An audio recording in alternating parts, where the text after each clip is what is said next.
प्रभाग 6च आहे, तोच तुमचा प्रभाग आहे जिथून आधी तुम्ही नेतृत्व केलेलं होतं आणि आता तो बदल कशा पद्धतीचा आहे आणि पक्षाचाही बदल आहे? विकासाचा विश्वास आहे.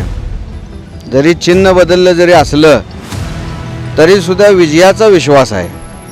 आम्ही केलेली कामं, त्याचबरोबर मोदी सरकारने केलेली कामं, फडणवीस सरकारने केलेली कामं, मग राज्याचे आणि केंद्राचे ज्या काही योजना ह्या काही महिलांसाठी आहेत, बेरोजगारांसाठी आहेत, जो गरीब वर्ग आहे त्यांना घरं बांधण्यासाठी जे केलेलं अनुदान आहे, अशा अनेक लाडकी बहीण योजना हा मोदी सरकारचं यश आहे.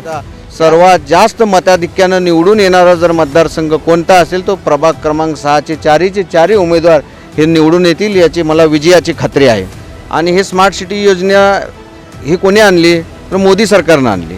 त्याच्यामध्ये सोलापूरचा समावेश कोणामुळे झाला तर आपल्या सोलापूर महानगरपालिकेचे कर्तव्यदक्ष अधिकारी आणि भारतीय जनता पार्टीच्या स्थानिक आमदारांमुळे झाला.